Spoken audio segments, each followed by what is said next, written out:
रहा है good governance के माध्यम से। जैसा कि आप सब जानते हैं कि प्रधानमंत्री नरेंद्र मोदी जी के नेतृत्व में एक के बाद एक अनेकों सुशासन के लेकर के रिफॉर्म्स भी आए हैं, जो सुधार करने के प्रयास भी रहे। मैंने ये कहूँगा कि सन 2014 एक टर्निंग पॉइंट था भारत की सुशासन की यात्रा में। बहुत से ऐसे नियम जो उसके साथ अपना औचित्य खो बैठे थे समाप्त किया गया। सुशासन में सरलता लाई गई, पारदर्शिता लाई गई, जवाबदेही लाई गई। युवाओं के लिए लेवल प्लेइंग फील्ड सुनिश्चित करने का प्रयास हुआ। अधिक से अधिक नागरिक भागीदारी रहे, नागरिक केंद्रित सुशासन हो, इसका भी प्रयास हुआ। आपको स्मरण होगा कि प्रधानमंत्री बनने के तुरंत बाद 3 महीने के भीतर सितंबर अक्टूबर 2014 में अंग्रेजों के समय से चला आ रहा वो नियम कि आपको गेस्ट ऑफिसर से अपने दस्तावेज दर्ज कराने उसे समाप्त कर दिया गया।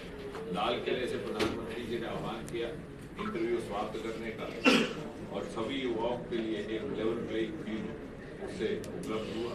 उसके बाद एक से बढ़कर एक, और टेक्नोलॉजी का भरपूर पर्याप्त इस्तेमाल करते हुए किस प्रकार उसमें सरलता लाई जाए। यही कारण था कि कोविड के समय में एक दिन का भी विलम्ब नहीं हुआ, क्योंकि लगभग 90% कामकाज भारत सरकार का ऑनलाइन हो चुका था। और प्रयोग किए गए डिजिटल लाइफ सर्टिफिकेट, ताकि बुजुर्गों को अपनी पेंशन के लिए जो अपने जीवन का प्रमाण पत्र देना पड़ता है उसकी सरलता के लिए पहले बायोमेट्रिक, उसके बाद लाइव फेस रिकग्निशन टेक्नोलॉजी का उपयोग किया गया। सीपी ग्राम एक और हमारा एक सक्सेस स्टोरी है, जो नागरिक शिकायत दर्ज करते हैं, ग्रीवेंस दर्ज करते हैं, उसका लगभग 95% निवारण उसी सप्ताह में 5। और भी हाल ही में मोदी जी की कल्पना और उनकी सोच से ही रचित मिशन कर्मयोगी, जो अपने में एक अनोखा प्रयोग है, मुझे लगता है कि दुनिया भर में अपनी तरह का शायद पहला हो। ये लगातार निरंतर क्षमता निर्माण, कंटिन्यूअस कैपेसिटी बिल्डिंग का एक मॉड्यूल आपके मोबाइल में, ऐप में उपलब्ध रहेगा। जब भी आप नई जिम्मेवारी ग्रहण करें, नया दायित्व ग्रहण करें, तो उसके लिए आप अपने आप को प्रशिक्षित कर सकते हैं। पहले वो मिशन कर्मयोगी था, उसके बाद हमने उसको आगे बढ़ा करके जो नए नौकरियों में नए रिक्रूटमेंट के बाद आते हैं उनके लिए मिशन योगी प्रारंभ के में उसका एक दूसरा मॉड्यूल भी था। और अब different services, cross the services के लिए भी उसकी सेवाएं उपलब्ध करवानी चाहिए, उसकी सुविधा उपलब्ध।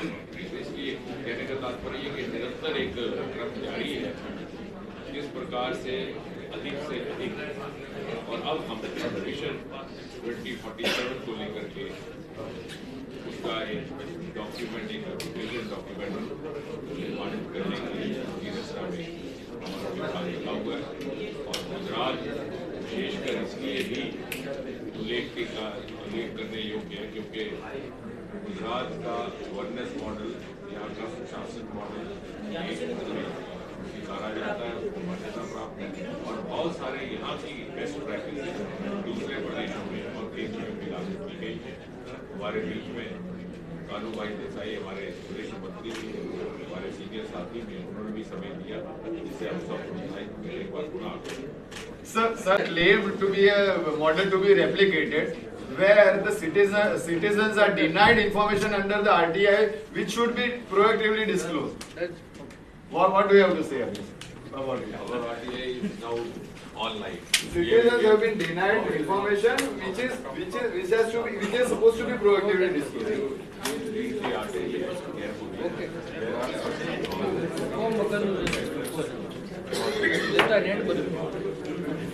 Proactively disclosed. लेकिन बदकिस्मती से वो आज़ादी के 2-3 वर्ष के बाद चले गए, तो कोई बहुत ज़्यादा उस दिशा में प्रगति नहीं। And it's quite gratifying that after 2014, that was a turning point, Modi ji के आने के बाद।